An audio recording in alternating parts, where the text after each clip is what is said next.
اثبت لك ان هو مهندس. هو لقى الحنفيه بتنقط، فلقيته واقف مثلا حين قدام الحنفيه يعد عدد النقط في الدقيقه عشان يثبت تفقد كام لتر في الساعه. بالاهلي يا جماعه مالناش دعوه بالكلام ده خالص. في ناس يعني ايه مهندس. مهندس؟ ايه اللي فرق لا لا المهندس؟ لا، كل اللي انت عملته في حياتك متوقع. انت جداد. بتقلك يا عمو صح؟ لا ما بعرفش اعوم. يعني ممكن لو هو مش واسع قوي ولا عندي كله ضيق الفتره دي فانا هتغير. بحب السواقه قوي بجد؟ لدرجه ان انا بسافر مخصوص عشان اسوق كتير. بس انا مهندس شاطر يعني. الدايره هتهاجم ولا مثلث؟ مزنوق جدا. والدي برضو كان عنده جهاز ابل ماكنتوش اللي عليه التفاحه الملونه. بحب اي حاجه عكس المتوقع عشان تعالى اعلمك ازاي تعمل لينكد ان بروفيشنال. مش هقعد في التكييف وافتح فيديو وامشي وراه. اهلا بيكم في الحلقه الاولى من بودكاست بتعملوها ازاي من استوديوهات سكوت اب. كل ضيف عنده حكايه وعنده رحله، واكيد الكنز في الرحله. حلقتنا الاولى مع المهندس احمد رمضان. حكينا في حاجات كتير قوي، اتكلمنا عن حبه للسواقه، واتكلمنا عن طفولته وازاي ساب البترول دلوقتي شغال في اليو اكس ديزاين. اتكلمنا عن رحلته لليابان، اتكلمنا عن حاجات كتير قوي. الحلقة كانت صعبة، خلتنا اتفرج على 3 ساعات يوتيوب لأحمد، فأتمنى الحلقة تبسطكم وتلاقوا حقيقي كنز في الرحلة. ما تنساش تعمل لايك وشير سبسكريبشن عشان غيرك يستفاد. شكرا. ازيك يا رمضان؟ 100 100. ايه الأخبار؟ الحمد لله. أخيرا بقى، ميعاد أخيراً. رايح ميعاد جاي. أخيرا. احنا كبرنا أوي لدرجة إن احنا مش عارفين نظبط ميعاد. الموضوع ده صعب دلوقتي بعد ال 30. أنا كنت بقول لمحفوظ إن احنا زمان كان عندنا وقت بس ما كانش عندنا شغل. كان في شغل، بس كان في شغل وقت وكان في بركه يعني في كل حاجه. بس كان في وقت كتير قوي فاضي. دلوقتي انت يعني فكرة ان ساعة فاضية دي صعبة قوي شويه مع العيال. مع العيال صح. بص انا بحب دايما لما اقابل حد في اي وقت، حتى لو قابلته تاني يوم، اقول له انت عامل ايه؟ حلو. انت عامل ايه؟ مش كويس خالص. مش كويس ليه خالص. مش كويس؟ يعني المرحله جديده بكل معانيها يعني. اول مره ابقى اب يعني مسؤول عن اطفال. في الاغلب بحس كان لو في طفل واحد غير لو كان في 2 غير لو كان في مثلا 3. هي نفس العلقة؟ لا مش نفس العلاقه بجد؟ بحس العلاقه اكسبوننشال شويه، ممكن نشرحها بعدين. ففي حاجات كتير بتعلمها. بجانب بقى الكارير برضو اتطورت فيه واتحطيت في كونتكست صعب بشكل جلوبال يعني، فخلى الموضوع جديد برضو عليا. حلو. فكل حاجه جديده كل حاجه جديده. دي الفترة دي يعني؟ في الفتره دي بقالك فيها قد ايه مسحول؟ من 2 مثلا. سنتين؟ ممكن بعد ال 30 يعني. انا ماشي في 33. بعد شهر هتبقى 33. انت عرفت مذاكر. انت مذاكر. على الشهر اللي هو 17/7 اللي هو احنا النهارده كام؟ شهر من النهارده. احنا بنسجل يوم ايه 16 ده بالظبط بعد شهر. حلو والله الميعاد ده. يعني انا ليله 16 اللي جايه هبقى 33. تمام. طب خلاص بس سيبك من الضغطه دي، خلينا نرجع ورا شويه. نرجع ورا شويه. ورا كتير يعني. ماشي. انت بتحب تتكلم عن طفولتك يعني؟ مش فاكر منها غير فتره ابتدائي. طب ما دي حلوه. مش فاكر اعدادي ولا فاكر ثانوي اصلا خالص. مش فاكر فيهم حاجه يعني ريماركبل يعني، لان في اعدادي تقريبا رحنا اولى وثانيه وثالثه غبنا، وثانوي كلها كنتش اروح مدرسه. ده اللي انا فاكره يعني. لكن ابتدائي فاكر فيها لحظات فاكرها غريبه قوي. ليه ما رحتوش المدرسه في ثانوي؟ ما اعرفش، كانت ثانويه عسكريه. فكان ما كانتش حلوه. مش عارف انت عارف الثانويه العسكريه في الزقازيق ولا لا؟ بس كناش بنفضل نروح يعني، كنا بنتضرب لو اتاخرنا او بنتعسف في الطابور. فكنتوا بتغيبوا وخلاص؟ بنغيب بقى، اصل لو اتاخرت مثلا بيبقى في معامله عسكريه وبتاع. كانش مفضل يعني. بس في ثانيه وثالثه الاعتماد كله على الدروس. طب انت اصلا يعني فتره الابتدائي بتحب ممكن تحكي عنها ايه او فاكر منها ايه؟ فاكر ان انا كنت متفوق جدا في الخط. كنت اخش مسابقات خط. كنت بطلع مركز اول. كنت بروح مع بابا الكليه. بابا كان دكتور في الجامعه، جامعه الزقازيق قسم فرنساوي. كان ياخدني المحاضرات. الحاجات دي فاكرها قوي. فبالتالي وكنت فاكر ان انا منظم جدا. كان عندي طبعا ساعتها ما كانش اسمها OCD، بس كان دايما مكتبي منظم مترتب، والدرج تفتحه تلاقيه متقسم معمول اورجانيزرز. مش فيش ايام في اورجانيزرز مخترعينها دلوقتي، بس كنت بحط كرتون مقوى واقسم كل حاجه. كنتش من اوائل، بس كنت من الناس اللي شاطره. بس ده اللي انا فاكره في ابتدائي. وكنت فاكر دايما على مستوى الاصدقاء الغداوه او الهشاوه اللي بنعملها في اخر اليوم اللي هي ب5 جنيه. الشارع كله بياكل. 5 جنيه كله من كله المجمع. كله 5 كل جنيه. الشارع يجمع فتبقى 5 جنيه. اوكي. ده اللي افتكره. من مم. بعدها كل حاجه مش فاكرها بصراحه. بس طب انت اصلا اتعلمت النظام من مين يعني؟ مين اللي بتهيألي مامتي اصلا مدرسه اقتصاد منزلي، اوكي. فهي برضو كمان بطبيعتها شخصيتها بتحب النظام والترتيب، كان كل شويه تقعد تغير في نظام البيت وشكل البيت. مم. تقريبا شفنا ماما منظمه فبيقولوا منظمين زيها. والدي دكتور جامعي برضو، فعلى طول بيقعد على الكمبيوتر. كان بابا هو راجع، بابا راح فرنسا منحه مم. بعد الكليه سنتين، وانا رحت فرنسا وانا صغير، كويس. بس مش فاكر الفتره دي. معايا صور بس مش فاكر، انا مش فاكر اي حاجه في فرنسا. مم. بس فاكر حاجات من الحضانه مثلا. اول ما رجعت دخلت حضانه اسمها حضانه الطفل السعيد. حضانة الطفل. اه. فوالدي برضو كان عنده جهاز ابل ماكنتوش اللي عليه التفاحه الملونه، كان جايبه هو معاه. كان بقى برضو بنلعب عليه العاب فيها تنظيم كده، وفي لعبه فيها راجل بيتشنق لو كونتش كلمه صح، مش عارف اللعبه دي ولا لا. مم. بيديك كلمه ناقصها حرف، ايوه لو حطيته ايوه. غلط مم. الراجل بيموت. بيموت. فكان في حاجات حوالينا كتير، زي والدي دكتور في الجامعه، في طبيعه الحال بينظم كتبه وعنده مكتبه كتب ترجمه. والدتي اقتصاد منزلي، مم. طبيعه الحال كمنهجيه او هي بطبيعتها كمان منظمه. مم. فانا تقريبا انا واخويا الاخير اكتر اتنين شبه بعض قوي، لدرجه ان هو بيقول اخويا الاخير محمود انت احمد وانا احمد، انا يعني احنا اتنين كوبي بيست. احنا اتنين كم طالعين اخ فينا، أصلاً؟ احنا 4. 4. اوكي. يس. ولاد؟ 4 ولاد، ربنا مم. يكون في عون ماما يعني لحد النهارده. بس فتقريبا خدت النظام من الاسره يعني. كويس. بس خدته بشكل بقى، انا شايف ان انا خدته بشكل اوفر يعني. انت لسه انا لسه وهو انت لسه منظم. لسه منظم بشكل مرضي يعني، اللي هو ساعات مم. بحس ان انا من كتر ما انا عايز ارتب الحاجات. مم. حتى الاستيكر لسه فاطمه مركبهولي، فاطمه. فاطمه مركبهولي. كان مشفت ملي فانا آه. شلته وحطيته تاني. تالي ناس اي حد ممكن ما يشوفهاش يعني. 93 قدر ينقل النظام ل 2020 ولا 2019؟ لشمس بنتي اصلا انا وشروق مراتي منظمين جدا وعندنا نفس الحمد العاده. لله. فشمس طالعه كده برضو. كويس. حتى اخر واحد محمد مم. لما بيوقع رزاية وهو بياكل بيشاور عليها ولازم تتجمل على الارض عشان ايه. مم. هو اتعود ان حاجه تقع تتشال. ده حاجه حلوه قوي يعني يا رب العيال ما تبصش مننا. بس يا رب. النظام طبيعي اتنقل. بالتالي الاطفال بياخدوا كل حاجه من الاب والام. طبيعه الحال يعني بنسبه 90% الطفل ايا كان بيعمل ايه هو اكيد من البيت. ايوه صح. والجينات زي ما اتعلم يعني. زي ما اتعلم. حتى انا اصدقائي اللي هم طبيعتهم هادين، اولادهم هادين. انا مثلا بحس ان الاولاد عندي شويه معبرين اكتر. في طاقه اكتر. فيهم شويه طاقه كده غير مبرره يعني. فبالتالي بتاثروا بينا غصب عننا يعني. حتى مهما انا اتكلمت هي ما بتبقاش بالكلام، هو بياخد منك طاقتك طاقتك وينفذها ويتعلمها على طول. طب بس. بدل عديت ابتدائي وعندنا ثانوي واكيد فاكر الجامعه. وش الجامعه دي احلى حاجه فيها العلاقات اللي طلعت منها، لان انا دخلت هندسه بترول في السويس. وانا عرفتك هنا في السويس. فالجامعه هي بالنسبه لي هي السويس يعني، هي اللي عرفتني على السويس والناس السويس، وعرفت منها شروق مراتي. ما طلعتش بالتالي انا مش مهندس بترول شاطر قوي يعني، بس انا مهندس شاطر يعني، بس مش اشتغلتش في المجال اكتر من سنتين. ما كملتش في الكارير بتاع البترول. انا ده عايز اقف عنده. انت اشتغلت في الصحراء سنتين. مش في الصحراء دايركت، بس يعني اشتغلت في قطاع خدمي للبترول. بمعنى ان احنا صناعه البترول. صناعه البترول فيها ناس بتحفر وفيها ناس بتنتج البترول يعني. في ناس بتيجي تحفر، دي شركات حفر، في شركات بتنتج، شركات انتاج، وفي شركات بتخدم على الاثنين اللي هي بتخدم عنهم في كل الخدمات، ممكن حتى النظافه والاكل وكله. بس القطاع الخدمي بتاعك كان قطاع تكنيكال عادي جدا. نروح نعمل اختبارات ضغط على الانابيب قبل ما تنزل، لان الانبوبه بتاعه الزيت دي بتشيل ضغوط عاليه اللي طالعه من الارض، فلازم تتعمل كل سنه شهادات. الشهادات دي بتقول ان الانبوبه دي مصرح انها تنقل الضغط، ما تتفتحش او بالظبط. فانا كنا بيجي لنا الكلام ده في الوير هاوس موجود في التجمع في منطقه اسمها 1000 مصنع في شركه.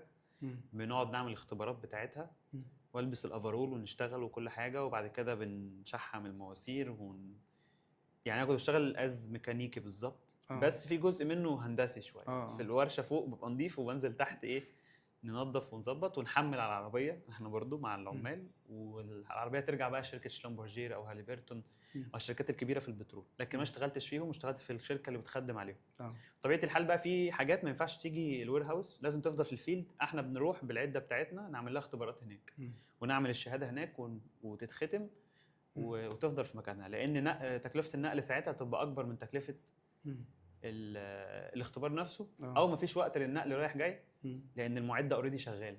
فبتتفصل من على الخدمه، بنعمل لها اختبار ونرجعها تاني. لحد دلوقتي حتى التكنيكاليتيز دي فاكرها وممكن اشتغل بيها يعني.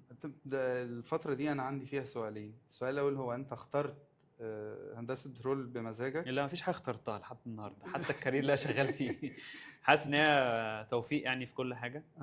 يعني كنت عايز تطلع ايه؟ مش عارف حد بجد والله ما عارف. بابا دكتور في الجامعه، ماما مدرسه. بابا اللي انا كنت عارف ان انا عايز اطلعه ان انا عايز اطلع حاجه ليها شكل، يعني ليها برستيج. طب دكتور مهندس؟ كنت عايز ابقى مهندس زي ما كنت بقول يعني. وقدمت على فنيه عسكريه بس ما كملتش البروسس. اوكي. مع ان اتقال لي ان مجموعي كنت جايب 99.9 اتقال لي ان مجموعي طب يدخلني فنيه على طول. ايوه الرقم ده يدخلك حاجات كتير.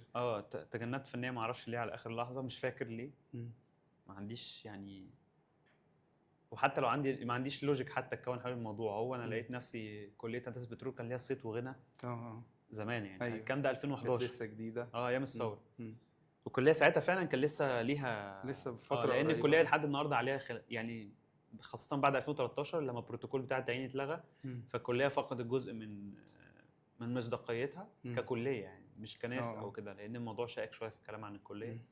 بس احنا كان لينا تعيين تبع الحكومه، حتى لو ما تعينتش على طول بعد التخرج عاجلا ام اجلا هتتعين، ودي حاجه ناس بتبقى تسعى لها في العموم، والعدد قليل فممكن تلاقي فرصه ثانيه. ففي فاكتورز كتير في الموضوع ده. ولكن في 2013 اللي هو وانا لسه في سنه ثانيه ولا ثالثه عرفنا ان الدفعه اللي اتخرجت دلوقتي هي اخر دفعه هتتعين، وبعد كده انت زيك زي اي خريج كليه ثانيه خاصه مثلا او كليه حكوميه ملهاش قوي تعيين، بتشوف بقى سوق العمل عايز ايه وتروح تجري عليه.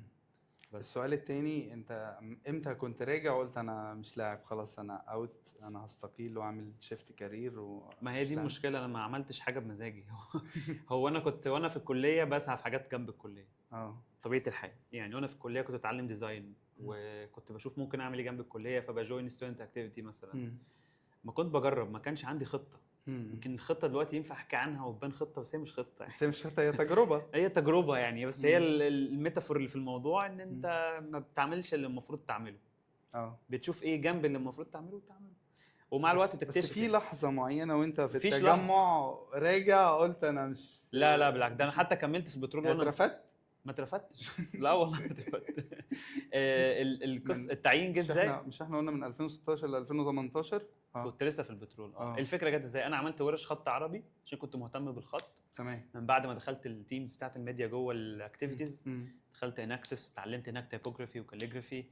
حبيت الموضوع، رحت ايوس ايام ما كانت كامب في اسيوط، احتكيت بناس اكتر علمونا تسويق وانتربرنور شيب والتوبكس دي. ايوس دلوقتي بلاتفورم، لكن يوس من اساسها بدات عباره عن انيشيتيف او كامب كده لطيف بيجمعوا الشباب.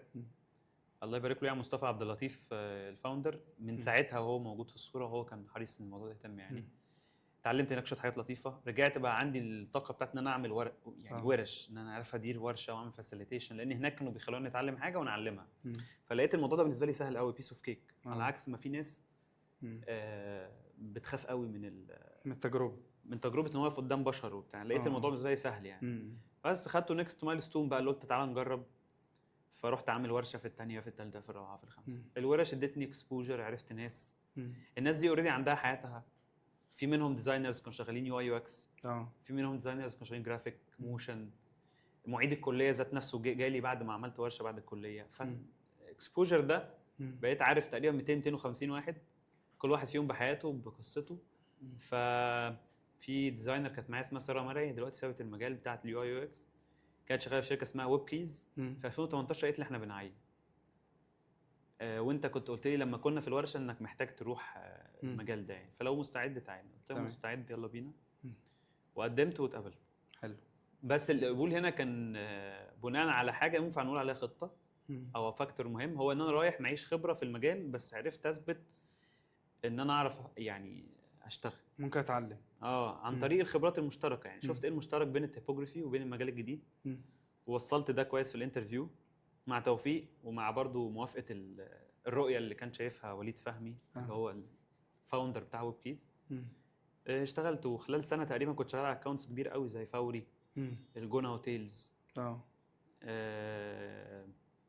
بنوك كتيره برضو في مصر، في شركه بتاعت ديليفري بي تو بي اسمها سيرف. اشتغلت في كذا اكونت يعني. وبعد سنتين تقريبا بدات بقى احس ان انا محتاج اتحرك من ويب كيز. بس ده كان ترانزيشن. هل انا شفت كارير بمزاجي؟ ما اظنش، بس كان له سوابق قبلها بثلاث اربع خمس سنين. بحب لحظه الاستقاله او الشيفت كارير دي. ما هي اللحظه كانت بالنسبه لي كانت حلوه بصراحه. كنت اولا ماشي من مكان فيه افرول وزيوت وشحوم، وراح اشتغل في مكتب فيه اوفيس وفيه لبن ببلاش ونسكافيه ببلاش. كنت حاسس ان انا عندي بريفليج هنا. كنت حاسس بالفرق قوي، بريفليج رهيب يعني. معقول قاعد في تكييف على كمبيوتر، باخد مرتب اعلى. انا فاكر ان انا كنت بقبض في البترول 2000 ولما زدت بقى 2000 ونص. حلو. وكان مش حلو حلو لكن حلو، ما اعرفش ازاي كان حلو. ولما رحت ويب كيز خدت 3.5 في الاول، وبعد كده زدت ل7 و8. فاتفاجئت بالجاب في جاب مع ان انا بالنسبه لي ان المجهود البدني ده حاجه يعني المفروض تتقدر وبتاع. اكتشفت بعدين المجهود الذهني هو الذهني اللي مهم. هو اللي يعني هو ده اللي يجيب لك صداع. اندر استيميتد قوي. عرفت ليه المجهود الذهني بيدفع فيه فلوس اكتر والمجهود البدني لا. انا ما كنتش بتعب نفسيا وانا ببذل مجهود بدني، على عكس مثلا اول سنه في ويب كيز نفسيا كنت بدا يبان عليا يعني تعب جسدي اصلا كمان يعني. جسدي ونضاره وقصص حاجات كتير قوي لمجرد بس انك ذهنيا مشغول او ذهنيا بتفكر بشكل معين او كده. لان المجال التك عموما المجهود الذهني فيه امر واصعب يعني. فاللحظه ما كانتش لحظه. حتى انا قعدت شهر كامل بشتغل بالليل في الشركه بتاعه البترول، يعني كنت ببات هناك في المصنع شهر كامل. وانا لسه في ويب كيز. فكنت اخلص الصبح ويب كيز وشهر ترانزيشن في الشركه اللي هناك، لاني كنت ادرب حد بعدي عشان يمسك مكاني. كنت انا المهندس الوحيد بعد المهندس اللي ماسك الشركه، الاثنين اللي يعني اللي هم طالعين من كليات، الباقي كله كانوا عمال في الشركه دي، لان كان لازم المهندس يشتغل عشان يدي سيرتيفيكيشنز والكلام ده يعني. بس انت هنا كنت بتعلم اللي بعدك عشان انت عايز تعمل كده، ولا انت عشان تاخد الشهاده؟ لا بعلم بعدي عشان مضطر، عشان ما ينفعش امشي غير معلم حد بجد. اديله هاند اوف يعني. بتبقى مبسوطه في الشركات الكبيره يعني. بس انا عشان كنت مستعجل على المشيان وباي كوست، فقال لي خلاص لو عايز تمشي في لحظه. اصلا مشيت في يوم هي لحظه المشي دي احنا ما قعدناش ما قعدتش مع نفسك قلت انا همشي عشان اعمل 1 2 3؟ لا انا كنت متاكد ان هي احسن بشتى الطرق. هي لما جيت توزنها مرتب اعلى، اندستري مختلفه وبروميسنج، لان ساعتها التك كان في 2018 ايفولفنج يعني. وحتى الكارير، قريت عن الكارير بتاع اليو اكس وفهمت ان هو اتطور ومسمياته اختلفت، بوزيشنز مختلفه. وانا بحب التغيير. الروتين اللي كان موجود في الصناعه بتاعه البترول قاتل، فكل حاجه متناسبه يعني. فكنت شايف انها خطوه صحيحه وعلى الطريق السليم، بس كنتش بفكر في الريسك بتاعها ولا كنتش خايف خالص يعني. شايف انها متناسبه حتى مع اللي انا بقالي 5 6 سنين بتكلم فيه وبعمل فيه، متناسبه مع مهاراتي التانية اللي انا بعملها كل يوم بعد الشغل. انا كنت برضه انا شغال بشتغل فريلانس، جرافيك وبراندنج كل حاجه. فتخيل انت خدت الحاجه اللي بتعملها كل يوم من غير ما حد يديك عليها فلوس او بتاخد فلوس اي كلام، وبقيت هي شغلك الاساسي. بتاعي دي حاجه حلوه يعني اي حد. طب وانت لما مشيت في الشارع مره لقيت الخط بتاعك في الشارع مع الشركه المعروفه، حسيت بايه اصلا؟ بصراحه ما كنتش منبهر خالص. لا غريبه لان يعني. انا اكبر شركه في مصر لما اعدي في الشارع شايف ايه الخط بتاعي في الشارع. عشان هقول لك ليه. لان هو الموضوع جيب، انا بقيس الحاجه بتعب عليها. اوكي. الموضوع جيب بسيطه يعني. انا كنت رافع على بيهانس بروجكت، ففي حد كلمني، هو حرفيا شغال جوه الشركه وبيدور على ديزاينر يعمل له حاجه لبيبسي. هو ايجنسي في النص في ايجنسي ثانيه مهيراها علشان يلاقوا حد. فعارف تحس الموضوع فيه عمال يدور على مليون شخص. هو احنا بالنسبه لنا كنا بقينا اصدقاء، فقال لي اكتب الكلمه دي، كتبتها ابروف نزلت. فانا فهمت من الحيثيات ان هم كانوا مزنقين في الديدلاين. اوكي. فانا ما حسيتش ان الموضوع ده عدى بابروفلز او اتقال، وانا كنتش راضي عن الخط بصراحه كمان. يعني انا كنت بوريه درافت، هو مسك في الدرافت وطلعه. هو تقريبا كان مزنوق قوي يعني. مزنوق جدا لدرجه ان انا الكامبين اصلا نزل بعدها 3 4 ايام يعني. الموضوع ما خدش وقت. فانا طالما الموضوع ما خدتش فلوس، ما خدش وقت، خدت فلوس كانت 3000 جنيه. الموضوع مش اولا مش دايركت مع بيبسي، ومفيش حاجه تنفع تبقى دايركت مع بيبسي لان الشركات لا، ما الكبيره كلها لما اشتغلت في كوربريت وسيط، دلوقتي فهمت ان لازم تبقى فيندور سيرتيفايد معاهم، قصص كبيره، فدايما بيبقى في فيندور سب كونتراكتور فساعتها كنتش مقدره كده يعني. الثلاثه اللي انت خدهم واحد خد الناحيه 300 ممكن تلاقي الايجنسي واخده رقم قد كده. ففي النهايه ما كنتش موضوع دايركت وكان سريع، وانا بقدم درافت طلعت قبل، فحسيت ان انا ما اتعلمتش اي حاجه يعني. الاكسبوجر بتاعها ما كانش حتى قوي ولا انا احتفلت بيه قوي، لان مش البروسيس اوف ميكينج ات ما كانش بالنسبه لي ما كانش فاليد يعني. وانا بقدر الحته اللي في الاول اللي هي مش النتيجه يعني، التعب المجهود المبذول عليه يعني. انت لو دلوقتي خدتني وطلعتني على التلفزيون من غير اي تعب مني، بحس ان هو ملوش لازمه يعني اتكلم عنه. انا طلعت على التلفزيون قبل كده مثلا ومع مش فاكر اسمها ايه، بس هي طلعت بره مصر واتكلمت في السياسه، اسمها ليليان باين، في مذيعه اسمها ليليان ماشي تمام، مش فاكرها يعني. عشان كنت طالع تعمل ايه؟ كنت طالع اتكلم عن الخط برضو، طلعت مع شريف منير صح؟ اسمه شريف منير شارع شريف. بس الحاجات دي كلها انا عارف مش شريف منير، اسمه شريف منير الممثل. شارع شريف ده شريف مدكور كانت من الحاجات الحلوه بس في الاثنين ما تعبتش يعني. انا فاهم انت فاهم، معدين بيبقوا عايزين يملوا ساعه او نص ساعه، فشوفوا لنا حد عنده موهبه. فاهم حاجه؟ دلوقتي عشان تطلع التلفزيون لازم تدفع فلوس. دلوقتي انا مش عايز اطلع التلفزيون. انا بقول لك يعني بقول لك بعض القنوات قناه ده على شمس حسب وقناه غيرها عشان تطلع مكتوب رقم ان انت لو عايز تطلع التلفزيون تتصل بالرقم الفلاني. كله على حسب جمهوره بقى يعني. التلفزيون بيكلم مين في النهايه. طب انا عايز يعني اركن حته الشغل دي على جنب، لانك انت باين ان انت من كليه، من قبل الكليه او من الكليه وما بعدها انت ما بطلت الشغل. انت بقى هواياتك بتعمل ايه بره الشغل؟ يعني انت الحاجه اللي بتعملها عشان احمد رمضان ينبسط يعني تحب ايه يعني؟ كوره؟ انا يعني اكيد بحب الكوره، مفيش كنت بلعبها يعني، في اوقات بيجي عليا بلعبها كل خميس. حاليا بطل بقالي سنتين تقريبا. بس هي الهوايه اللي كانت عندي ولسه عندي وهي اساس كل حاجه، هو موضوع الخط.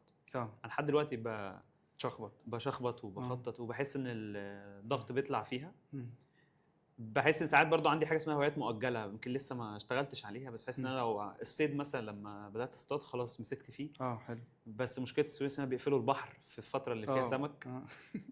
يلا الشتاء في مراكب بتاعت صيادين بينزلوا اصطاد. اوكي. فالصيد من اشوف لك واسطه حسيته مهم قوي يعني، بيطلع طاقه برضو ورياضه في حد ذاته. حاسس ان انا عايزه اعمل كايت سيرفنج او الحاجات اللي فيها سيرفنج في دهب، بس حاسس الموضوع ده بيحتاج وقت ومجهود وهو مش عندي دلوقتي، بس لما يبقى له وقت هعمله. حلو ده. عايز حاجه فيها جربت الدايفنج؟ لا ما بعرفش اعوم. لا دايفنج، ما انا ما بعرفش اعوم بس انا بخاف. ما تعرفش تعوم وتنزل دايفنج؟ لا ما نزلتش بس نفسي. ما انا نفسي برضو، بس بحب السواقه جدا. بحب السواقه قوي بجد يعني، لدرجه ان انا بسافر مخصوص عشان اسوق كتير يعني. اوكي. السواقه انا اي حاجه تدخلني في الفلو ستيت دي، عارفه اللي هو مش عايز حد يطلب مني، ما اعرفش افكر في ايه او افكر في سيناريو معين هيحصل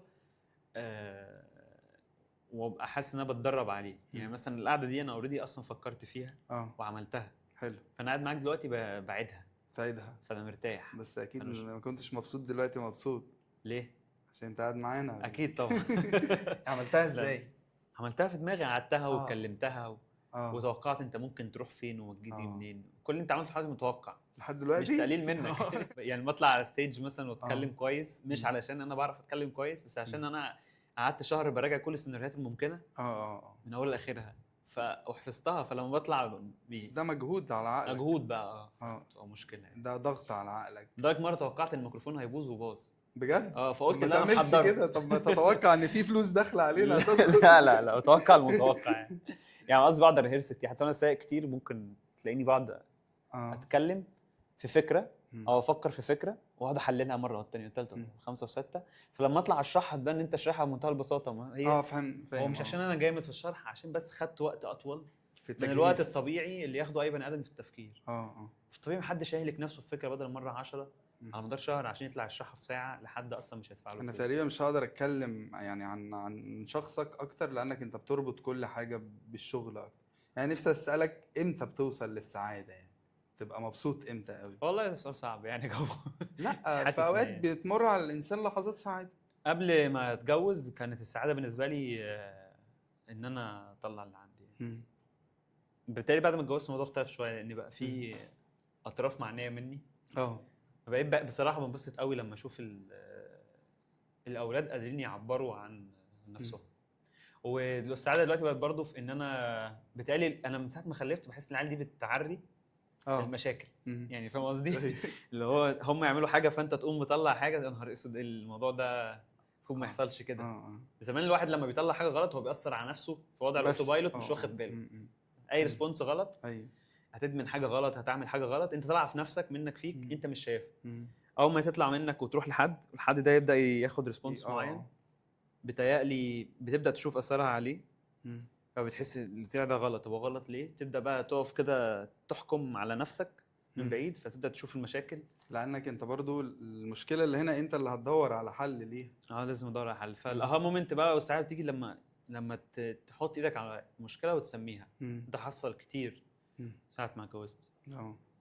ايه ده، دي مشكله، يا نهار ابيض، فاللمبه تنور، فاهم؟ تبدا بقى تحل، ويا سلام لو حليت، لان الحل حتى لحد دلوقتي كان كل اكتشافته تقريبا ما اتحلش. يعني انت بالنسبه لك ان انت تسيب مثلا الكوبايه في حته معينه، دي بقت مشكله بعد الجواز؟ ان انا ايه؟ تسيب هدومك في حته، تسيب الكوبايه في حته، دي اقل مشكله يعني.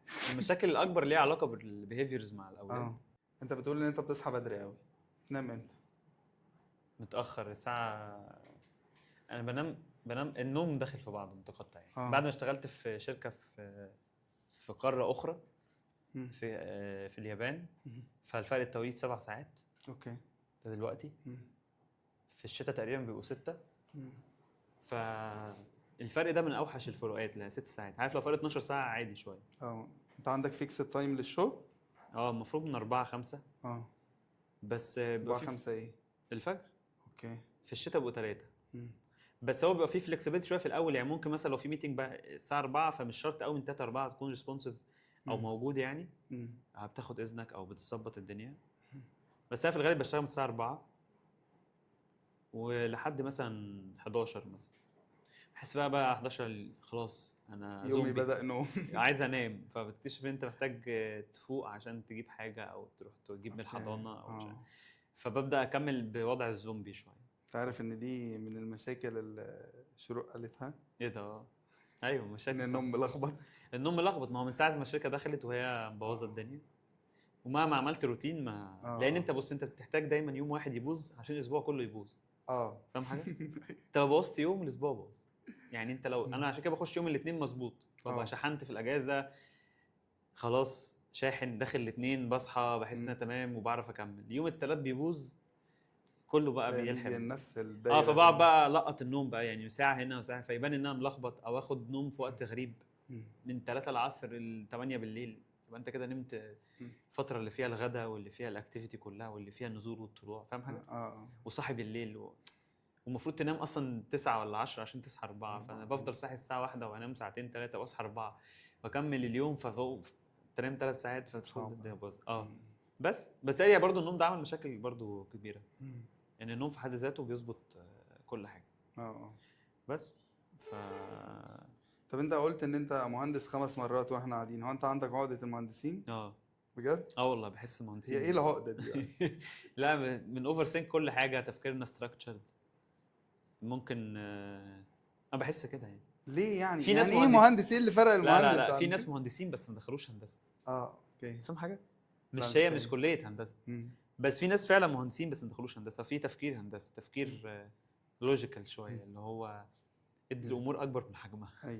هو ده المهندس. فكر كتير. يعني يعني مثلا واحد صاحبي في المدينه الجامعيه اثبت لك ان هو مهندس. هو لقى الحنفيه بتنقط، فوديته واقف مثلا حين قدام الحنفيه يعد عدد النقط في الدقيقه عشان يثبت تفقد كام لتر في الساعه، فيثبت احنا بنهدر ميه قد ايه. هل هو صلح الحنفيه؟ لا، بس هو متعه حساب هدر الميه بالنسبه له شيء ورث ان هو ضيع وقته. هو كده مهندس. ده مهندس. انت فاهم؟ مهندس في الميه. مهندس مش مهم. هو ده كده بيتقال عليه مهندس بالظبط كده. يعني مثلا لما ادتني الستيكر اللي بيتلزق على المايك، انا بصيت على الشيت لقيت فيه كام واحده. والمفروض ده بيتشال على حسب كل واحد. ممكن واحد مش عاجبه الستيكر، فده هيكفي كام مره تصوير. كنت هساله على سعره عشان اعرف هيكلف. نشتري تاني. نشتري تاني. حاجه في قمه بس هي جت في دماغي ومحتاج احسبها وسكت دقيقه. عارف تحس امتى بتسويتش اوف؟ ما بسويتشش بقى. ما طب وانت نايم بتحلم بايه؟ انا قبل ما انام بحلم بحاجات قبل ما تنام؟ قبل ما انام يعني واول إيه؟ ما اصحى يعني بقى بفتكر برضه لو عندي سيشن مثلا او عندي حاجه بمشي السيناريوهات في دماغي. بالتالي الموضوع ده مرضي يعني، او ممكن يبقى له جانب نفسيه يمكن انا ما خدتش فيها كتير. ما هو بس انا هل ده مأثر عليك ولا لا؟ دي اللي ممكن ما ندور هو- على ثيرابيست بقى. ما هو في الاغلب الحاجات النفسيه بيسالك اذا كان فانكشنالي مأثره على فانكشن في حياتك ولا لا. ودي حاجات برضو قياسها بيبقى صعب شويه. ممكن واحد يقول مأثره وهي مش مأثره. ايوه. الموضوع فاكتوريال قوي يعني. بس انا بشوف سيناريوهات كتير قوي. ان في جمله عظيمه انت دايما بتقولها في فيديوهاتك: ما تذاكرش كتير، ذاكر على القد. ايوه، ما عشان انا مجرب المذاكره كتير. لا يعني ايه بقى الجمله دي؟ بس دي ليها كونتكست تاني. ما ذاكرش كتير، ذاكر على قد. هي الفكره كلها يعني. كانت لسه حتى عامل سيشن مع محفوظ في شباب او ناس عايزه تخش مجال معين، فهو بيقوم فارد الرود ماب بتاعه المذاكره. تمام. بسين سؤال: هل انت عشان تشتغل محتاج تذاكر ده كله؟ اللوجيك لا، لان اللي بيعينك في اول شركه في الغالب مش شركه انترناشونال يعني. ومش عايزه حد خبره وانت بالنسبه لها جونيور. تمام. فباي ديفولت يعني لو قلنا المعرفه دي في الطبق، فانت اكيد هو باي ديفولت متوقع منك ربع الطبق. للاسف المعظم عشان يداري الاحساس بان هو مش عامل اللي عليه، بالتالي ينغمس في المذاكره ويقعد ياكل معلومات اكتر. ومش ده هو الطريق المفروض يعني. انت ذاكر على قد البرنسبلز الاساسيه وابذل مجهود في التقديم بقى. اصلا تقول له في كام شركه في مصر عايزه الرول بتاعك، يقول لك ما اعرفش غير 2 ويطلع فيه 10. فهو مفوت على نفسه 80% من الفرص. هو لو قدم في ال10 ما هو شايف غير 2. طب قبل كنت تقعد على النت تدور على الشركات، بدل ما تقعد على النت تدور على ازاي اذاكر يو اكس بيقول ايه. فاهم حاجه؟ ايوه. لان في النهايه هم ال10 هم يعينوك من غير اصلا ما تعرف المعلومه اللي انت بتدور عليها دي. ايوه انا فاهم. فاقصد ذاكر على قد ما قد المرحله يعني. انا طلب مني تسقيه في الشغل في حته معينه، اللي طالب مني الشغل ما يهموش انا عارف ايه عن الشغل، يهمه حاجه معينه في دماغه وهي ان شكله يبقى حلو قدام مديره وهو بيبريزنت المعلومه دي. بيدور هو شكله يبقى حلو. هو ده الهدف بتاعه. فانا هدفي ان انا اخلي شكله حلو، مش ان انا اعرف القدر الكافي من المعلومات اللي يخليني اطلع دي باحسن صوره ممكنه. قد تكون ان هي تخلي شكله وحش يعني. فانا في النهايه مركز مع اللي قدامي ومع اللي الشغل عايزه ومع اللي السوق محتاجه، لحد ما يتطلب منك القدر بقى الكامل من المذاكره. يعني لو رايح منحه في امريكا على جامعه والجامعه دي حاطه كوريكولم واضح وصريح لازم يتذاكر، انا مضطر اذاكرها كلها. بس الكوريكولم ده بس. ذاكر المطلوب. لو المطلوب مش واضح هنا تكمن المشكله. وللاسف السوق مش موضح هو عايز ايه. عشان كده يجي حد زي يقول ما تذاكرش كل حاجه، لان الطبيعي كله بيذاكر كل حاجه. يقعد يذاكر يذاكر يذاكر كورس في الثاني في الثالث في الرابع. وفر وقت كورسين وروح دور على الشركات. اعمل ريسيرش عن الشركات.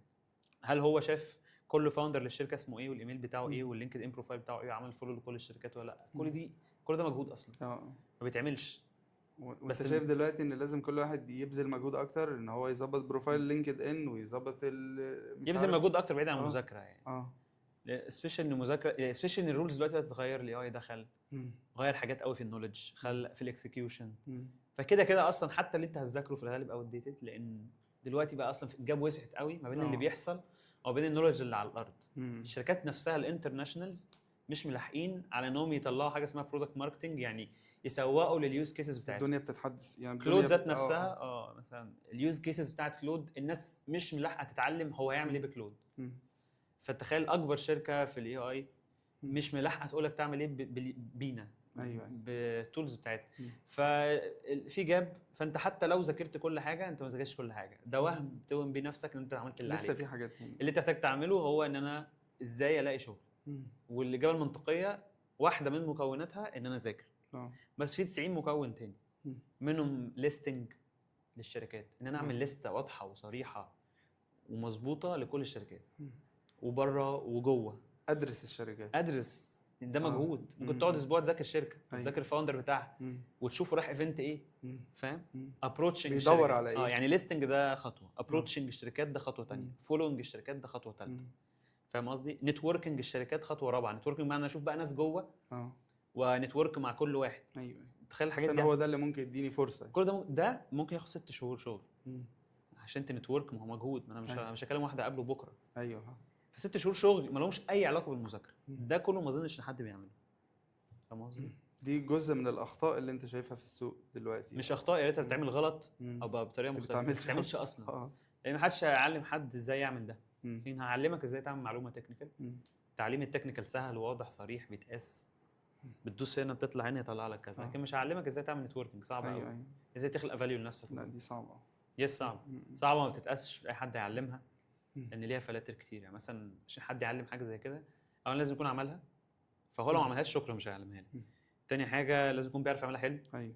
تالت حاجه لازم يكون بيعرف يشرحها اصلا، عنده الملكه دي، لان هو لو بيعرف يعملها حلو وبيعرف يعملها ما بيعرفش يشرح مش هتوصل لك لانه محتاج يشرح. ايوه.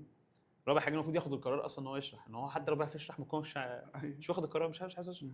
لو هو بياخد القرار يكون عنده بقى البيئه المناسبه والتولز المناسبه والطريقه الممتعه. ممكن يكون ما بسطهاش برضه فما عرفتش توصل للي بالظبط، بعده. هتلاقي فلاتر كتير قوي. الحاجه الاخيره ان هو يبقى في سن مناسب ان هو يشرح، لان في ناس بتكبر. يعني عارفين ناس بره مصر شاطره جدا، في ديزاينر اسمه محمد سمير شغال في ابل. في ناس شاطره جدا بس ما عندهاش الوقت انها تشرح، حياتها شغلانه. فهمت ده مثلا لما بقيت مسؤول، مفيش وقت. بمنتهى البساطه هو عنده كل 5 فلاتر بس هو الفلتر الاخير انه مفيش وقت، خلاص مش هيشرح. عندك 20 فيديو عايزين يتسجلوا، عندي 20 مفيش وقت خلاص. فتخيل انت عشان توصل للمعلومات اللي هي فعلا محتاج تعرفها محتاجه فلاتر كتير قوي وفلاترها اصعب. انما التكنيكال فلاتر بتاعته اسهل. ممكن حد ما بيعرفش يشرح بس اي انترفيس هيفتحه ويعمل شير سكرين ويشاور على الحاجات خلاص. يعني موهبه، يعني ايه موهبه الشرح. موهبه الشرح حتى لو ما عندوش، هو في النهايه اللي بيساعده ان الحاجات التكنيكال متشافه. والتكنيكال مش محتاج اكتر من كده، محتاج حد يشرح لك اللي انت شايفه. بس انت مره قلت ودي كانت حاجه حلوه قوي، ان انت بتشوفش حد بيبدا من الصفر، مفيش صفر اصلا. دي قلتها امتى دي؟ صدق ممكن اقول حاجه ونسيتها. والله. يعني انت دايما شايف ان انت بدل ذاكرت وخدت خطوه، هو اصلا مفيش صفر، فانت ما بداتش من الصفر. انت عندك معلومات، عندك حاجات ذاكرتها، دي عايز تطور نفسك. ليها علاقه بسكيل ستاكينج شويه. هي الكونسبت ان في الاغلب كل اللي انت عملته قبل كده ممكن يصب ولو ب 10% في حاجه جايه قدام. يعني اللي اتعلمته في الخط والتيبوجرافي على 5 سنين كليه مثلا، هو كان ساعدني في الانترفيو بتاعه اليو اي واليو اكس، رغم ان مفيش علاقه مباشره. يعني اي حد مكاني في الانترفيو لا ما عنديش خبره في المجال، رايح من غير ولا سكرين. عندنا في الانترفيوز بتاعه المجال بتاع اليو اي واليو اكس مثلا بيتسال طلع الانترفيسز اللي انت عملتها، الموبايل ابلكيشنز او الويب سايت. انا كنت رايح معيش صفر، بس بالطريقه ان انا عرفت حللت المجال الجديد، لقيت ان هو اي صوره في العموم فيها تكست وايمج وسبيس.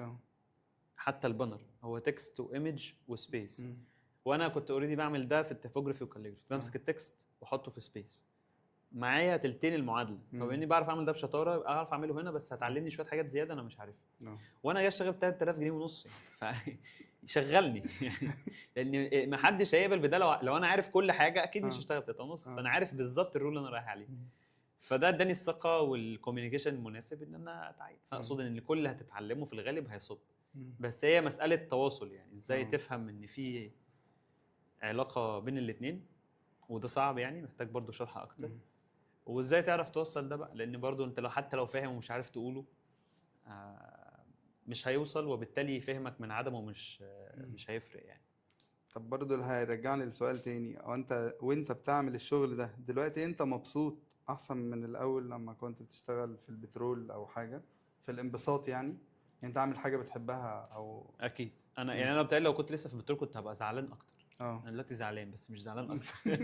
لا انت زعلان من الضغط مش زعلان. ممكن يعني بس كده. انت اكيد لا مبسوط. بتحب اللي انت بتعمله. مبسوط، واتليست التطور كده اوريدي واضح. يعني انا ترانزيشند من اليو اكس لليو اي. عندنا تخصصات تانية جنب المجال. في برودكت مانجمنت، في برودكت ديزاينر، في برودكت ماركتنج. فانا اوريدي بتنقل ما بينهم وعارف اعمل ده. في البترول كان ممكن ما اعرفش اعمل ده. وكان ممكن تبقى الترانزيشنز متقاربه او شبه بعضها. لكن في الكارير عندنا في فلكسبيليتي عاليه، بس ده ما بيناسبش كل الناس. يعني الكارير بتاعنا مثلا مش مناسب لكل الناس. في ناس ما تقدرش تستحمل الفلكسبيليتي العاليه دي والانسرتينتي اللي موجوده دي، اللي هو ان الموضوع مش واضح.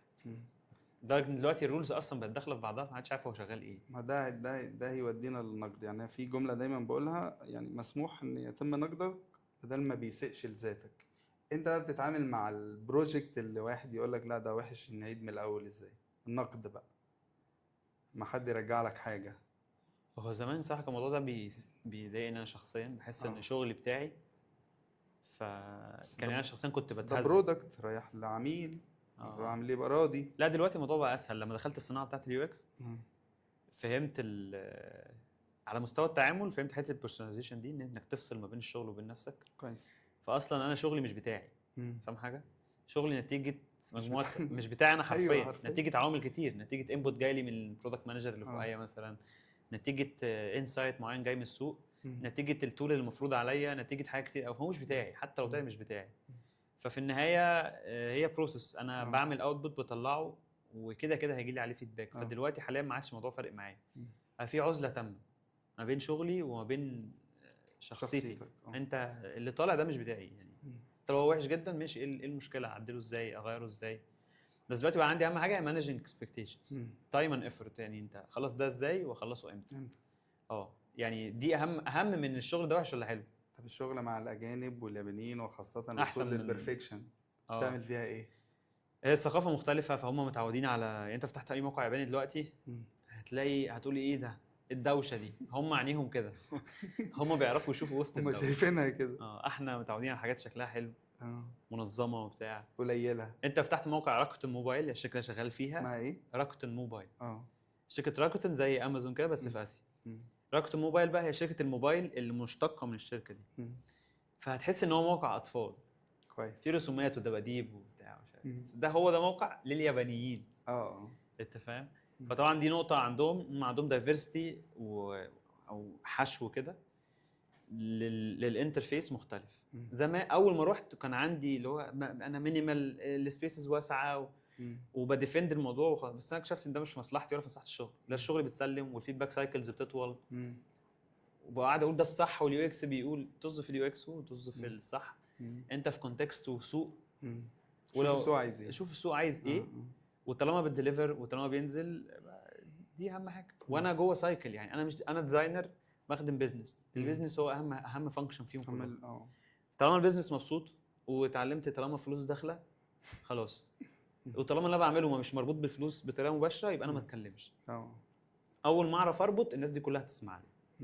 يعني البيزنس ستيك هولدرز كلهم لو عرفت تربط من اللي انت بتعمله وبين الفلوس هيسمعوا لك. لو جيت تقول له اليو اكس بيقول او القانون او العرف، هو مش هيفهم. ده شكله مصري. لا مش لا، هم الستيك هولدرز. هو بيزنس بقى، فلوس. حتى لو جاي تقول له في فكره جديده، اعمل له بيزنس كيس.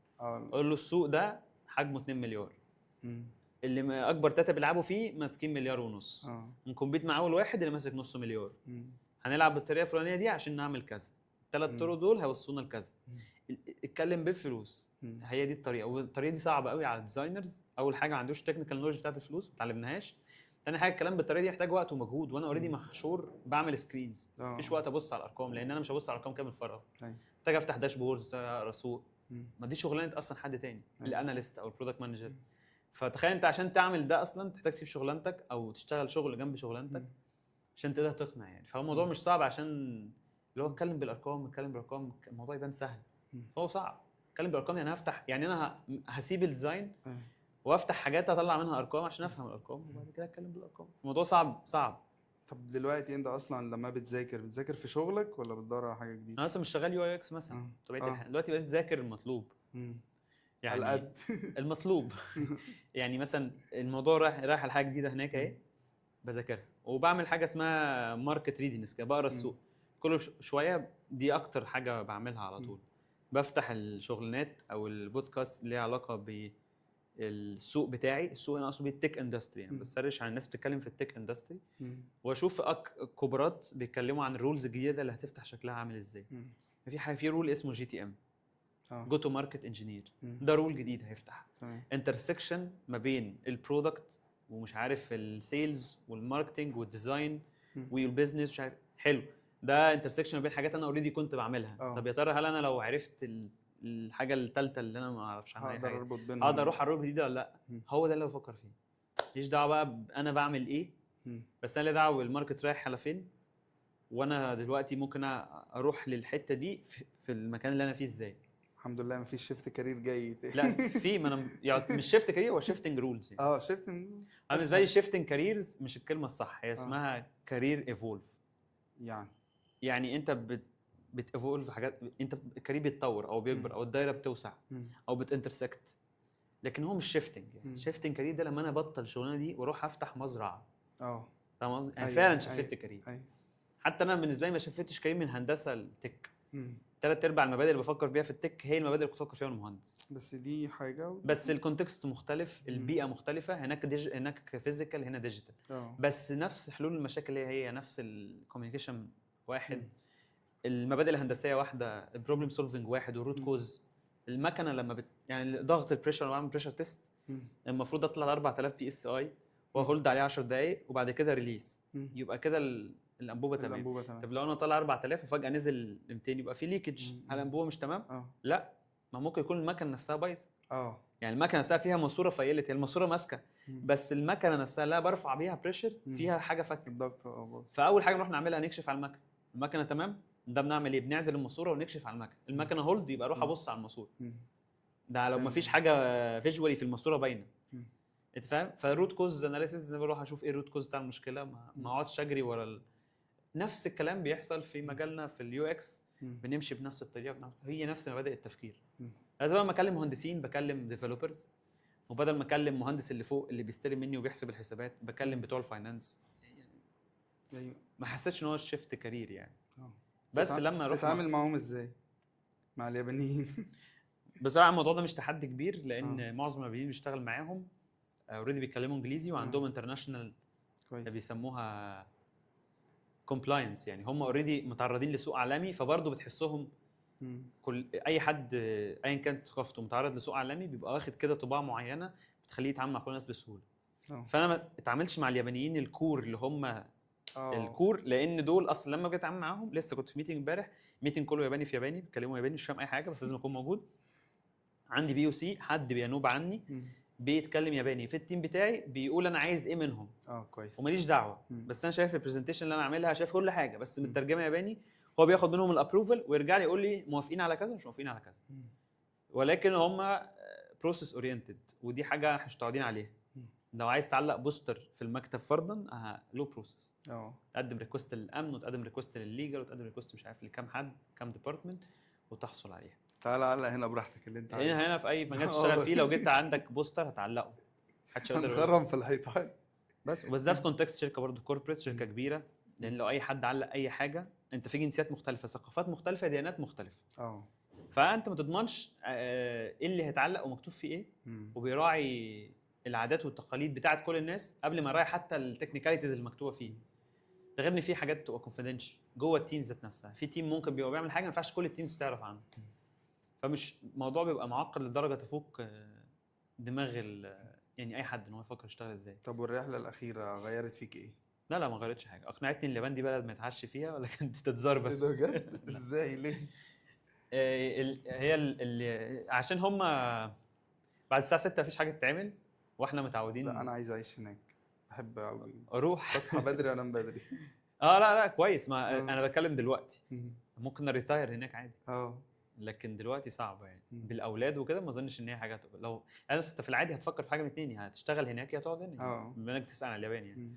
بس هي صعبه خالص. يعني انت في ايام الشغل هي شغل بس، في الاجازه في الغالب هتريح. فهتلاقي السنه بتاعتك عباره عن انت بتشتغل ما عندهمش اكتيفيتي يعني.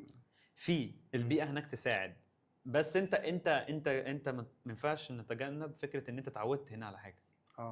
الا لو انت مش متعود على اللي حصل هنا، الا لو انت فعلا شايف اللي حصل هنا مشكله معاك، في الغالب هتنفع معاك. في هناك مصريين عايشين في الشركه عندنا، عايشين هناك ومعاهم اسرهم عادي كده ومتناسب معاهم. بس هو مفيش حاجه من غير ثمن متهيألي. اكيد بيضحي بحاجات معينه يعني. بس بالنسبه لي هي صعبه. بعد 6 مفيش حاجه تعمل، لان هم متعودين بعد الشغل مثلا، مش الكل بس الاغلب. حتى الرجال اللي عندهم عائلات يعني عادي جدا بيروحوا يشربوا في بارات بعد الشغل. دي حاجه عاديه. وبيرجع البيت ينام ويصحى يروح الشغل ويطلع من الشغل يشرب يرجع البيت ينام. واخر يوم في الاسبوع بيشربوا جامد شويه، فاليوم تاني يوم بيبقى تريح جامد في البيت، فمبقاش عنده غير يوم الاحد اجازه. ده يودينا هنا، انت بتحب تصيف فين او تروح فين؟ هنا بتتبسط فين؟ بتبسط اكتر في البحر الاحمر عن البحر المتوسط. لان انا طول حياتي كنت اروح البحر المتوسط، بس لما عشت البحر الاحمر الهدوء والروقان. دهب طبعا. دهب دي رحتها في شهر العسل. لا دهب تحفه. شرم ما بحبهاش قوي، ما اعرفش، بحب غردقه. مم. رحت الساحل سافرت هولندا، رحت فيها الساحل كرهت حياتي. رحت يعني البحر بتاعهم، مم. بحس البحر عندنا تحفه يعني، اه بس مش كومبيرد مع اسيا يعني. مم. لا، اسيا مش بيمشي مع اي حد. ايه. مش بيمشي مع اي حد يعني. مش بيمشي معايا حد، بس هي مم. من السواحل الكويسه، بس مش احسن سواحل يعني. مم. لان ده مش، احنا عندنا احسن جو ممكن، مم. جو لطيف. طب بتحب تنصح الناس بكتب معينة يقروها، ولا انت بالنسبة لك؟ انا مشكلتي هنا في الاسامي ضايع يعني. ممكن اكون قريت كتب بس مش فاكر اسامي خالص، وانا مش نهن. خلاص هيفتكر وهنحطهم في ديسكريبشن، نحطهم في اي حاجة. ممكن. حرفيا في كتب هي في دماغي بتدور، بس مش في الاسامي. الاسامي ما بعرفش افتكر اسامي خالص، ولا اسامي الكتاب، ولا شاطر في الموضوع ده خالص. ولا هتقول لي افلام، عارف افلام بس مش عارف اسمها. انت اصلا بتحب السينما يعني، تتفرج بحب على اي أفلام؟ حاجه عكس المتوقع يعني. عشان كده الساي فاي والحاجات اللي هي آه. الفانتزي اه والساي فاي، الحاجات اللي غير متوقعه مم. غريبه. مثلا شروق مراتي بتكره الافلام اللي بتفرج عليها، كلها حاجات ملزقه مفعصه وناس بتموت في افلام الدراما بالنسبه لي اللي هو مم. هيحبوا بعض، هيسيبوا بعض، أيوة. هيرجعوا تاني الريتم. انت اكتر الافلام بتروحي للكوري يعني دلوقتي، ولا بتروح لا ما لإيه؟ بتفرجش على الحاجات دي برضه. اه اي مارفل طبعا. اه مش ستار وورز، ما بحبش ستار وورز، ما اعرفش ليه. ما بحبش اي سلسله ضخمه مشهوره ما بتفرجش عليها. مم. يعني اي حاجه مشهوره هتلاقيني مش بعيد عنها. كل الناس اتفرجوا عليها، انا لا. ما بحبش، ولا بحب جاد فازر الناس، ولا هاري بوتر ما بستحملوش. مم. ما اعرفش بقى، ما انا مشكلتي مش حافظ اسامي اللي بحبه. عارفهم بس مش بحبه. في فيلم في الفضاء مشهور بتاع ناس كده، وحتى فيهم واحد شبه بني ادم بس هو اصلا روبوت من جوه. وفي منه ستار تراك ولا ستار تريك ولا مش عارف اسمه ايه كده. في منه كذا جزء، ودايما بيروحوا في سفينه مدوره كده. مش عارف حد عارفه. يا جماعه لو افتكرنا اسمه هنحطه هنا. لا ده بحب جاردنز اوف جالاكسي عشان تبع مارفل صح؟ لا بس اسمه ستار تراك او ستار تريك او حاجه زي كده. فكتبت ستار تريك هتلاقيه يعني. بس اي حاجه. بس دلوقتي حتى بقيت الاحظ ان الافلام ما عادتش بتشد قليل قوي، لما بحس السينما ضاعت يعني. او الواحد انتباهه اتشتت، اللي هو افلام ما عادش تشد الواحد، فاهم؟ الافلام كلها بقت يعني معروفه او اتعملت قبل كده مش او عارف، متوقعه. فورمولا 1 مثلا اتعمل، هو كان جامد. مم.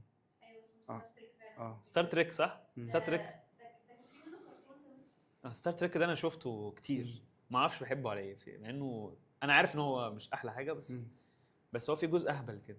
الجزء الاهبل ده اللي حلو، اللي هو مش حقيقي. تحس المخرج اللي عنده طابع كوميدي مع انه فيلم فضاء، مش سيريس. بس طب انت بتحب تمسح البوستس القديمه؟ انا مسح كتير. بتحب اصلا تعمل؟ لسه مسح امبارح ريلز كتير قوي. لا والله. لاجل النظام يعني. لقيت حاطط بوستات عن فبراير مع احترامي الايهاب.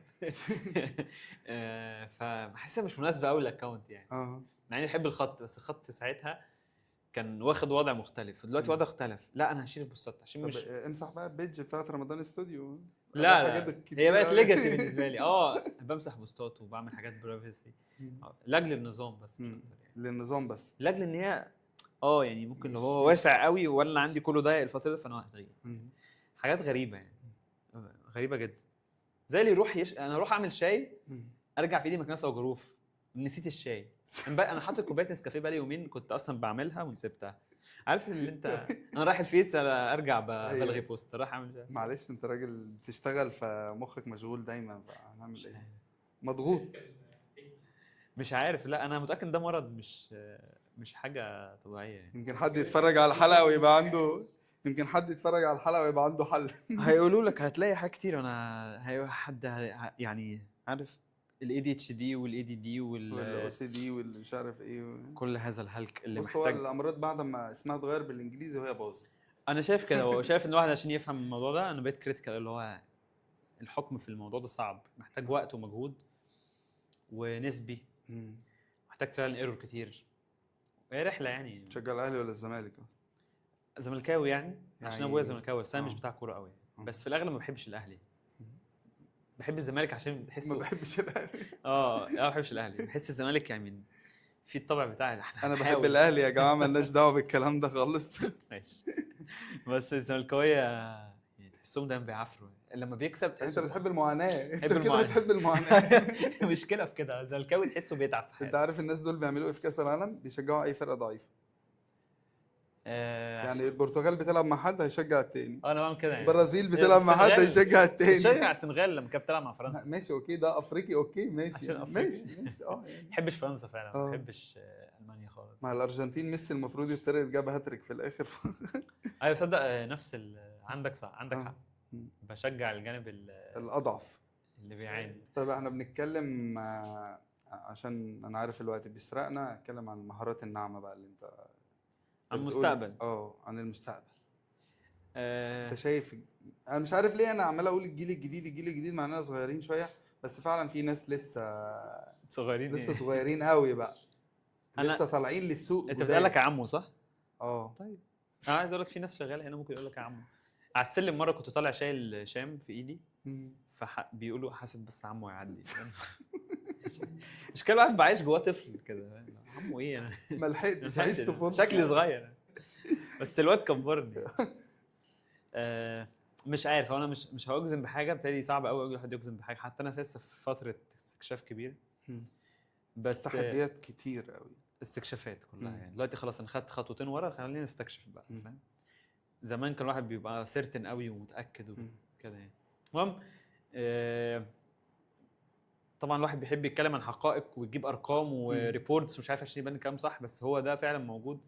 في ريبورت بيطلع من مجله مشهوره قوي او من ايجنسي او مكان مشهور اللي هو وورلد ايكونوميك فوريوم، بتتكلم عن ذا فيوتشر اوف جوبز لسنه 2025. الريبورت بتاع اللي هو السنه اللي فاتت على طول. كويس. اول مهاره في المهارات اللي شايفينها الامبلويرز او الشركات العالميه، مش عارف عملوا ريسيرش على 20-30 الف واحد على رقم مهول. الشركات الكبيره شايفه ان هي محتاجه ناس عندها مهارات عامله ازاي، ورتبوا المهارات دي. فيها يو اي يو اكس، وفيها اي اي اند بيج داتا، فيها الحاجات اللي تحت الديفلوبمنت يعني البرمجه والكلام ده، فيها كريتيكال ثينكينج، فيها تيم ورك وليدرشيب ومش عارف ايه. اول مهاره كانت الكريتيكال ثينكينج، هو التفكير بشكل تحليلي على توب اوف مايند. 68% سكور، والاي اي وبيج داتا كان واخد رقم 11 بسكور 46% وحاجه زي كده. وفي بقى في النص ليدرشيب وحاجات مش عارف ايه. بس اغلب المهارات الناعمه زقت فوق خالص، على عكس الريبورتات اللي قبل كده كان اغلب المهارات كانت تكنيكال.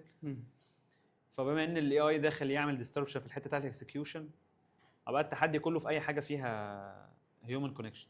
فالمهارات الناعمه اغلبها محتله مراكز اولى، بس ده بيخلق في حد ذاته تحدي كبير على كذا اسبكت. اول اسبكت هو قياس المهارات الناعمه دي، لان في الاغلب زمان لما كان في جوب ديسكريبشن واضح انا عايزك تعرف تعمل كذا، ففي تيست بتعمله حتى اونلاين او بتعمل قدام الناس، او تبعت له بورتفوليو يشوف المهاره بتاعتك، الديزاين واضح وصريح، يقول لك اعمل حاجه قدامي بتعملها. لكن المهاره الناعمه عشان تبان في الاغلب ما بتبانش في شوت واحده، وما لهاش حاجه فيجوال تتشاف، ولو اتشافت مره ما تضمنش ان هي كونسيستنت، ممكن تبقى حظ. وممكن تتعمل بالحظ ويبقى اللي بيعملها مش واعي ان هي موجوده، وده برضه في حد ذاته خطر يعني. ما اظنش ان هو ممكن يكررها تاني بنفس الطريقه والكواليتي لو مش فاهم ان ده اسمه كذا. فالمهاره الناعمه على مستوى التعليم بنفتقر لفكره التعليم الممنهج، وعلى مستوى القياس الموضوع صعب. فانا شايف بهاي ليفل ان المفروض يكون في اي حد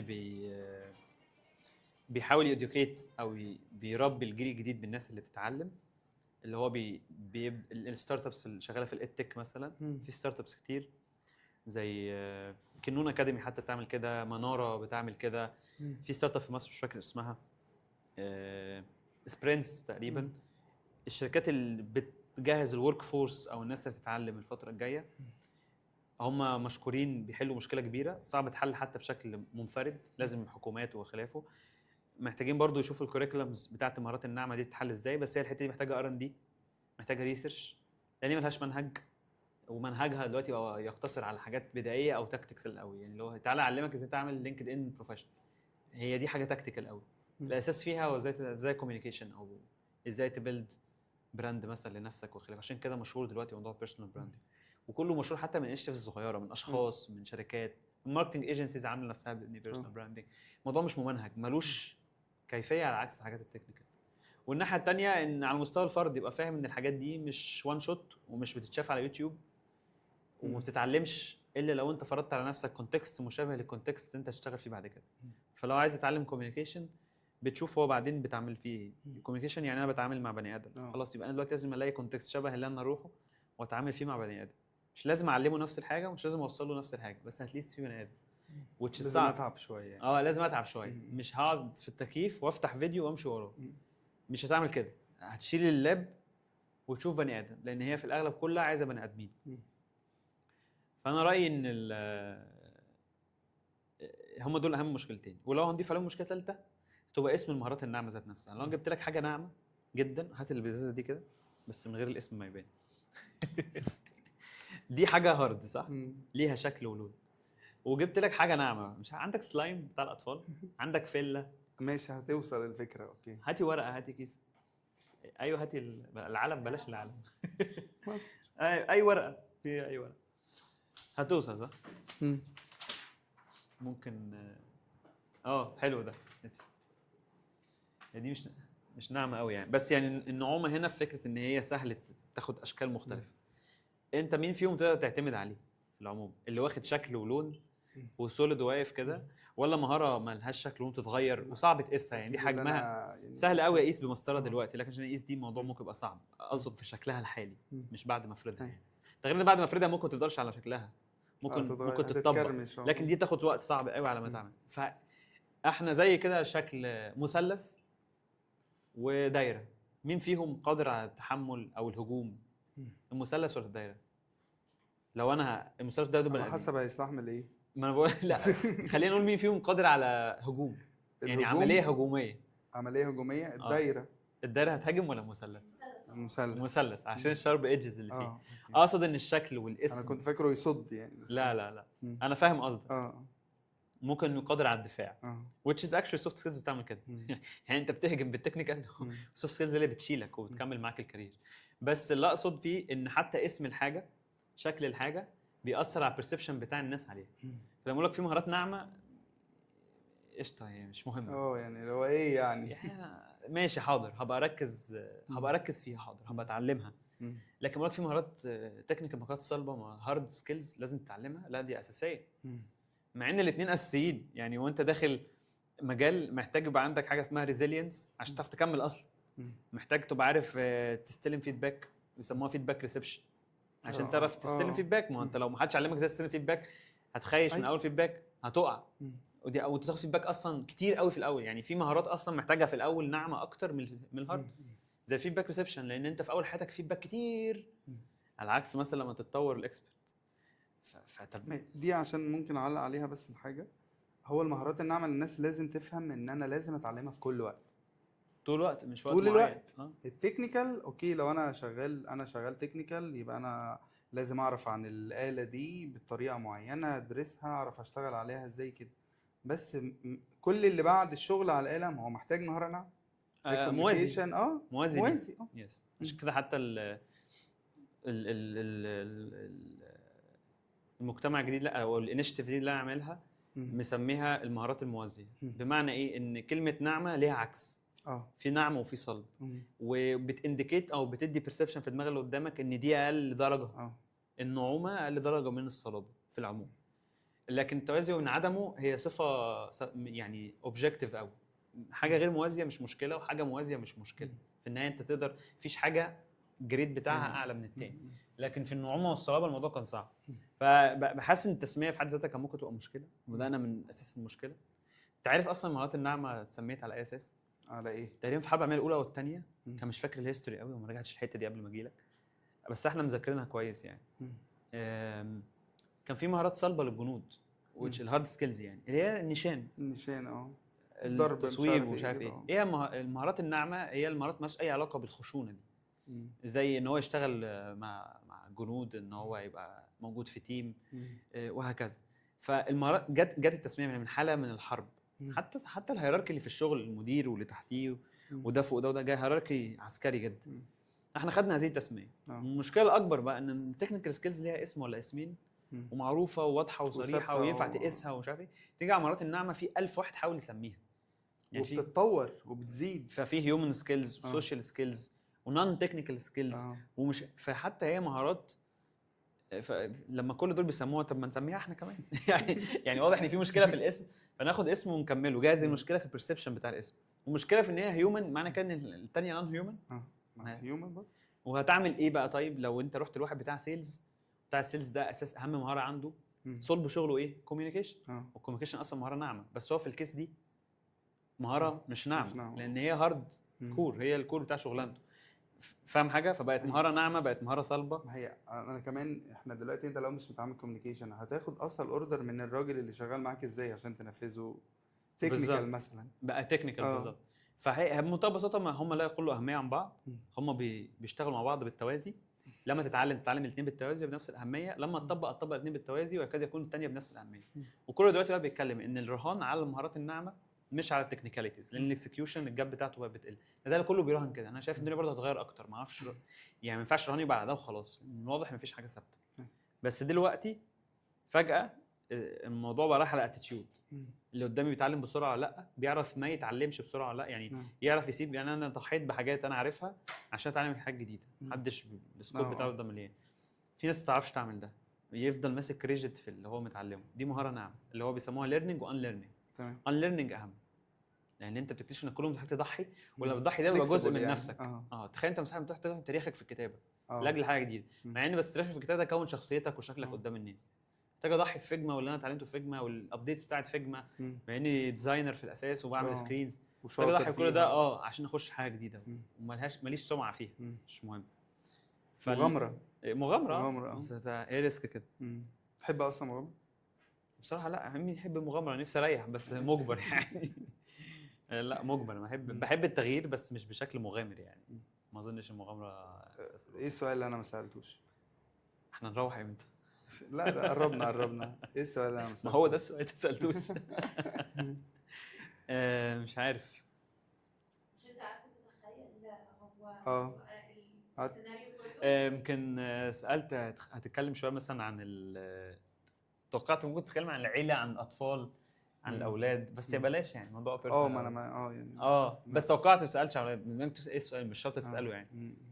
بس مثلا انا دايما بشوف ان دي نظرتك او دي حاجه مش هنعرف نتدخل فيها او حاجه، هنعمل مشاكل كتير. مش عايزين نعمل مشاكل. لانصار التربيه الايجابيه. لا عشان انا عندي رساله من العيله فلازم اقولها. ايه رساله يعني؟ اول حاجه ظبط نومك معلش النبي.